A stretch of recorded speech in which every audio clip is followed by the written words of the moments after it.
Hola, mi nombre es Raquel Pérez Anaya, soy residente de primer año de Medicina Familiar y Comunitaria, pertenezco al área de Gestión Sanitaria Sur de Sevilla y al Centro de Salud La Cabeza de San Juan. Voy a presentaros una sesión sobre determinantes sociales de la salud e inequidades en salud. Para empezar vamos a definir los determinantes sociales de la salud. Fueron definidos por primera vez por la OMS en 1998 como el conjunto de factores personales, sociales, políticos y ambientales que determinaban el estado de salud de los individuos y las poblaciones. Hay muchos modelos o perspectivas para explicar la relación entre los determinantes de salud y el estado de salud, y entre los más conocidos está el de Marc Lalonde, que elaboró el informe Lalonde, en el que partía de la base de que el estado de salud de un individuo no estaba determinado únicamente por factores físicos o infecciosos, sino que la mayoría tenían un componente socioeconómico importante. En este informe vemos en el gráfico de la izquierda el efecto relativo de los determinantes de salud sobre los individuos y en el gráfico de la derecha la proporción relativa del dinero público destinado a los determinantes de la salud.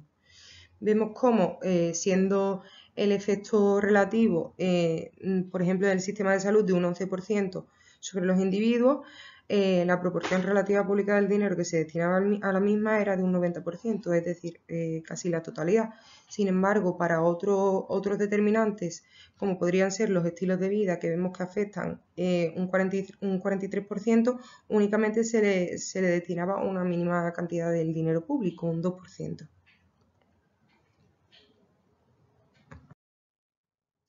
De todos los determinantes que influyen en el estado de salud de las personas, hay algunos sobre los cuales no vamos a poder actuar, puesto que no son modificables, como serían la edad, el sexo u otros factores genéticos o físicos. Pero existen otros muchos que sí son modificables y además van a influir en mayor o menor medida en el estado de salud de las personas. Según Dahlgren y Whitehead, en 1991 elaboraron el modelo multicapa en arcoíris. Este modelo decía que los determinantes estructurados en capas iban a producir unas diferencias en la salud de las personas y las comunidades, y estas diferencias las denominaron desigualdades sociales en salud.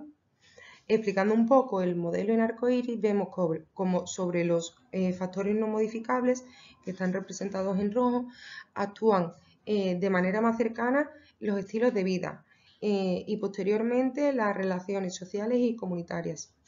También vemos cómo actúan las condiciones de vida y el trabajo, como serían el desempleo, el entorno laboral, la educación, los servicios sanitarios, el acceso a agua potable. Y todo esto influido a nivel global por las condiciones socioeconómicas, culturales y medioambientales. Se vio que la repercusión de estos modelos fue notoria. Entonces, en 2005, la OMS creó la Comisión de Determinantes Sociales de la Salud, que definió los determinantes sociales de la salud como las circunstancias en las que las personas nacen, crecen, viven, trabajan y envejecen, incluido el sistema de salud. Estas circunstancias van a ser el resultado de la distribución del dinero, el poder y los recursos. Sabemos que los determinantes sociales, como ya habíamos oído por ahí, iban a explicar parte o la mayor parte de las desigualdades sanitarias. La OMS hace referencia a inequidades sanitarias y las explica como las diferencias injustas y evitables observadas y entre los países en lo que respecta a la situación sanitaria. Posteriormente, 2 años más tarde, en 2007, Navarro y Solar e Irving crean el modelo de la Comisión de Determinantes Sociales de la OMS, en el que se plantea que los estratos sociales están condicionados por una serie de determinantes estructurales, que son los que encontramos a la izquierda, pasando por unos determinantes intermedios, definen el acceso a unas circunstancias generadoras de salud, o bien generan desigualdades en salud. Los determinantes estructurales son aquellos que van a producir una división o una estratificación social que va a determinar una desigualdad en el acceso a los recursos. Con esta diapositiva vuelvo a la anterior de la Comisión de los Determinantes Sociales de Salud de la OMS, que es donde por primera vez vemos reflejado el término inequidades sanitarias.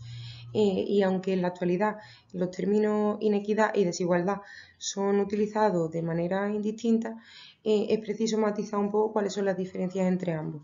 El término desigualdades haría referencia a aquellas diferencias que son evitables e innecesarias, mientras que el término desigualdades ahonda en una visión política o moral de estas diferencias, interpretándose además como injustas y que afectan de manera sistemática a la población más desfavorecida o más vulnerable. Por otra parte, Julian Tudor Hart, que era un médico de familia británico, elaboró la ley de los cuidados inversos, que decía que la disponibilidad de una buena atención médica tendía a variar inversamente a la necesidad de la población asistida, es decir, que se le daba más a los que menos necesitaban. Y además decía que esto se cumplía más intensamente cuando la atención médica estaba más expuesta a las fuerzas del mercado. Por otra parte, vamos a hablar de algunos determinantes estructurales, que es uno de los grandes ejes de desigualdad, que es el género. John Money en 1995 fue el primero en introducir la palabra género con el término gender role y definió un conjunto de conductas que atribuyó a varones y a mujeres. Se han elaborado numerosos estudios de género y además estos han servido para poner de manifiesto que la desigualdad de género es una característica universal en todas las sociedades y además nos ha permitido analizar qué pautas sociales o qué determinantes han permitido que este hecho se perpetúe en el tiempo.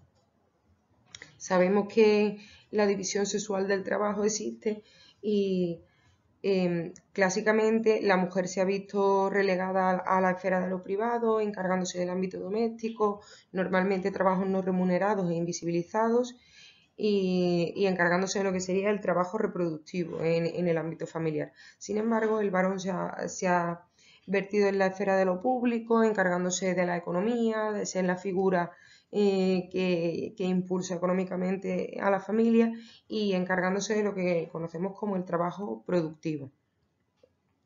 Tenemos que tener claro entonces con el término gender role, el término género, que las desigualdades de género no van a tener que ver con lo biológico, sino con el significado social que se le atribuye al ser hombre o ser mujer.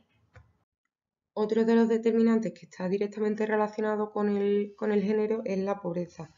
Entendiendo la pobreza no solo como un déficit económico o material, con la conocida brecha salarial en el ámbito laboral, sino también entendiendo el empobrecimiento como un déficit social o relacional.